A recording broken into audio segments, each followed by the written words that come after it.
welcome with another video. Today I'm here again with something new and something interesting and something very much common in organic chemistry. It's a topic that is discussed always by an organic chemist frequently. So I thought that I must and it's basically on someone's request that I thought that I must share some knowledge about this very important topic called SN2 reaction or SN2 reaction mechanism. So it's basically a biomolecular, or it refers to the involvement of two species. It's referred to the involvement of two species, okay, at a very particular step, at a particular step. So now where the rate of the reaction is calculated, at what step where the rate of reaction is measured or calculated. So it's very interesting. So now we name such kind of a reaction as SN2 reactions, right? Or SN2 reactions, that is substitution, nucleophilic and biomolecular. Substitution, nucleophilic and biomolecular. So this is what SN2 refers to. Okay, fine. To follow this now, let's solve an example in which simply we have chloromethane reacting with an hydroxide ion, that is CH3Cl. It's gonna react with an hydroxide ion. Fine. This is an hydroxide ion. Now this is chloromethane. This is hydroxide ion.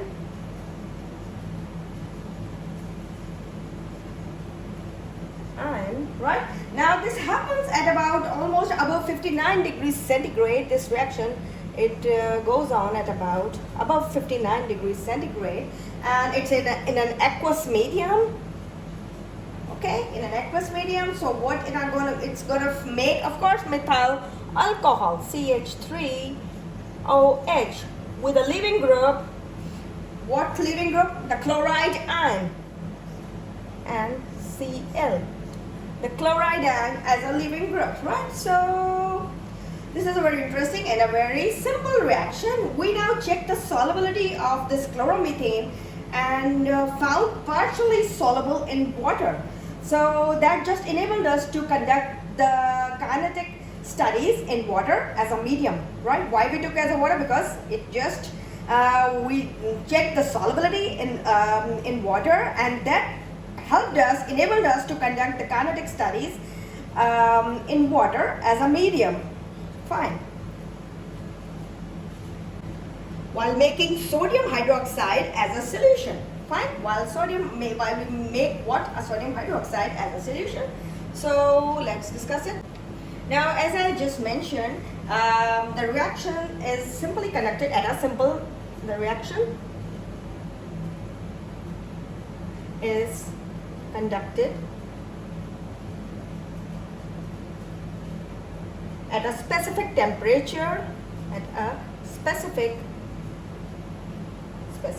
temperature, and rate can be calculated by noting down the rate of disappearance of hydroxide ion in the reaction and chloromethane from the solution. Okay, so this is very important thing to note.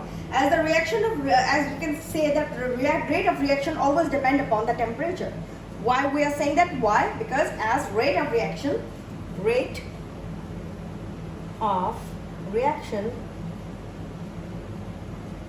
always depend upon temperature.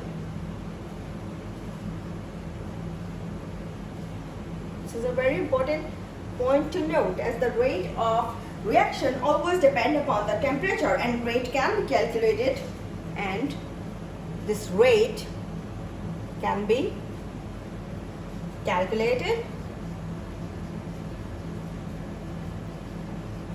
by noting down the rate of disappearance. Why? By noting down the rate of disappearance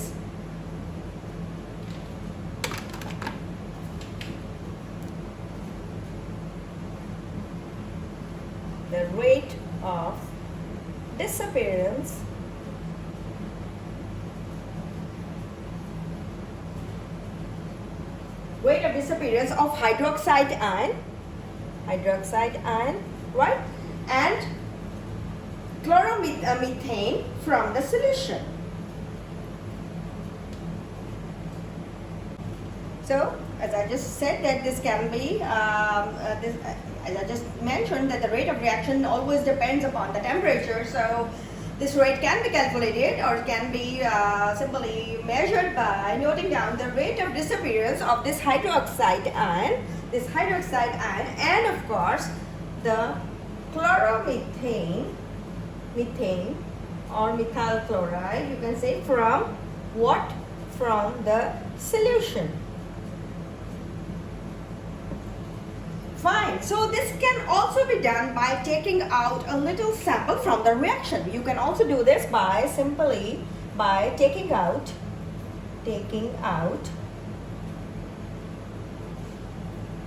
little sample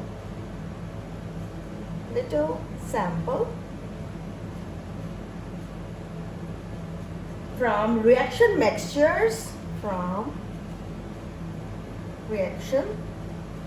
mixtures, okay, and just after the reaction starts, just after the reaction it begins or it starts, this is what we are going to do. Okay, fine. And can visualize or calculate the concentrations of chloromethane or hydroxide ion, and can simply visualize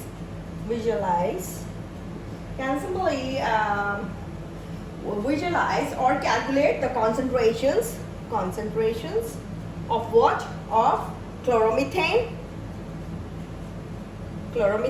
and or a hydroxide ion, right? Or a hydroxide ion simply, or methanol and methyl and chloride ion as initial ratios, as they are very important. As with passage of time, you can say that concentrations also alter. So, and as concentration of the reactants, they also alter, right? So keep that thing in your mind. I can again explain that this can also be done by taking out a little sample from the reaction mixture just after the reaction starts, and can visualize or calculate the concentrations of chloromethane or a hydroxide ion, or methanol and chloride ion, or methanol CH3OH. I can write it down, methanol or a chloride ion, right? All the four things, the reactants and the products, right? Chloride ion as initial. Why we are doing this? As initial ratios are very important. As with the passage of time, you know that the concentrations also alter. Concentrations of what? The concentrations of the reactants, they all alter. So we need to do that. So as we know that the concentration of reactants we took initially in the experiment, as we measured them while making the solution, right? Why this is all happening? That we know the concentration of the reactants we took initially in the experiment, as we measured them while making the solutions, right? So this simply would be easy to measure or calculate the rate of disappearance of reactants from the solution or appearance of products in the solution. Now, on conducting multiple such experiments,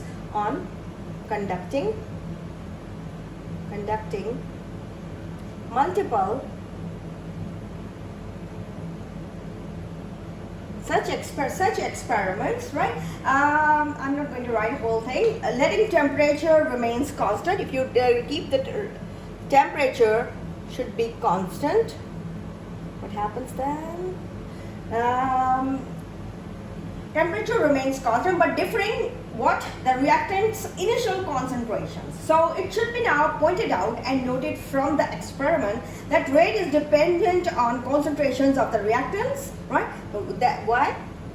What I'm saying, the rate is dependent. Rate is dependent on what? On concentrations. On concentrations of what? Of the reactants. In our case, what it is? Chloromethane and hydroxide ion. Chloromethane and hydroxide ion. Right? This is our case. And on doubling the concentration of chloromethane, and the rate also doubled. If you simply double the concentration of this methyl chloride, if you double the concentration, right? What will happen? What that is gonna do? The rate will also be doubled. If you double this, the concentration of this, the rate would be doubled too. That means it's directly proportional. So this means simply, it's very now easy to understand that rate is directly proportional to the reactants, that is methyl chloride and hydroxide ion. And of course, when this happens, the proportionality constant, that is K, will be introduced as a constant. K will be introduced, proportionality K will be introduced as what? As a rate constant, right? So, or you can call it proportionality constant. K will be introduced as a rate constant. Now, such a reaction is called a second order reaction. Now, this type of a reaction is called a second order reaction. Keep this thing in your mind, that this type of a reaction is called a second order reaction, or a biomolecular, as two species are interacting. There are two species that are interacting, and as a reaction to progress in the forward direction, the chloromethane and this hydroxide ion would necessarily undergo collisions. They will simply undergo collisions. Now these two simply will undergo what? Collisions. ISIONS, right? They will undergo collisions, and such a reaction is called a SN2 reaction. Such a reaction is called what? Such type of a reaction is called an SN2 reaction. SN2 reaction. This type of a reaction is called an SN2 reaction. SN2 reaction. Okay, this is very interesting. Now the reaction is called nucleophilic. What is SN2? The reaction is called nucleophilic substitution reaction. It's biomolecular reaction with the synchronized making and breaking of bonds. What is exactly happening here? I'm going to show you in the reaction mechanism now in my next slide. How a bond is broken and how a new bond is made. So this is the same thing they are saying.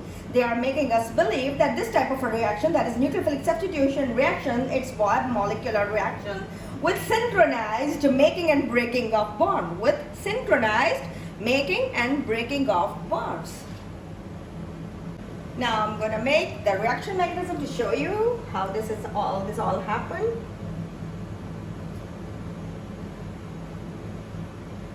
With all the lone pair of electrons, because that makes things to understand more easily. Okay, H, and of course an H here and an H over here, right? So this is your methyl chloride. It is a substrate, right? So now what happens, that a nucleophilic attack by a hydroxide ion, right, over here, it's gonna take place by how? By the lone pair of electrons it has got, right? So what happens? It's gonna attack this carbon. Simple, very easy, and with the result This will go towards this side. And you are going to have a reversible reaction or a reaction in equilibrium. You are going to get a transition state or a penta-coordinated carbon is formed. I'm going to show you a penta-coordinated carbon over here, which is a transition state basically. Okay, I will make it with the red brackets to make it more prominent and interesting. So you are going to get a hydrogen, fine, like as it was before, and the chloride ion with its electrons, and of course a partial negative charge will be there. How? I will tell you. And of course the hydroxide ion with all the lone pair of electrons and partially negative, that would be, and this hydrogens and a hydrogen. So, and it's gonna have a positive, double partial positive charges over there. So this is a transition state. Transition state in which you are going to get a compound called simply a penta-coordinated carbon. This carbon would be called a penta-coordinated carbon. Now what is happening here, I can show you with a prominent pen. A new bond is made according to our reaction right here, and this bond is broken. Bond is broken. Fine. Okay, so what you are going to get now, let's proceed further. You will get a product with a hydroxide ion, of course, and a hydrogen and a hydrogen and a hydrogen. Fine. Plus, of course, the leaving group as chloride ion.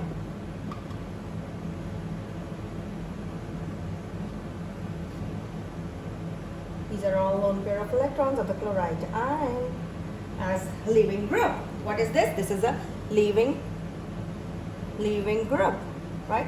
This is your product. So you have now four things here: the substrate, the transition state, in which you got a penta-coordinated carbon, right? This is a penta-coordinated carbon that was in the transition state, and then it converted it into a product, and then you got with a leaving group as chloride ion as a leaving group. So now here I explained you the reaction.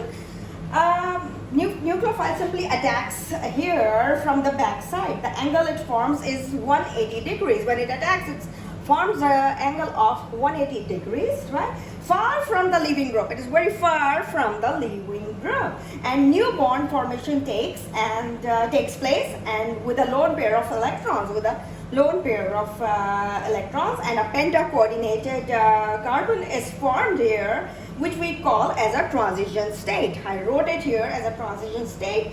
Now, mostly in such type of reactions, the leaving groups are mostly the halide ions. What are these? The halide ions are basically, they act as leaving groups. Okay, so this reaction is also referred as huge in gold, symbol of mechanism. It's also called as huge in gold, symbol of mechanism. So I hope you understand this reaction today very easily, and you have come to know what is SN2 reaction mechanism. I've explained you the reaction mechanism.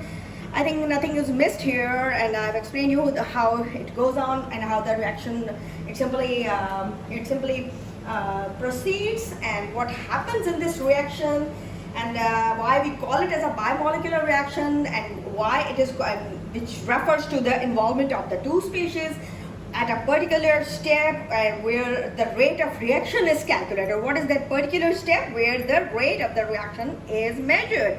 And we name such type of reactions as SN2 reactions, or SN2 nucleophilic substitution reactions, or biomolecular substitution and nucleophilic.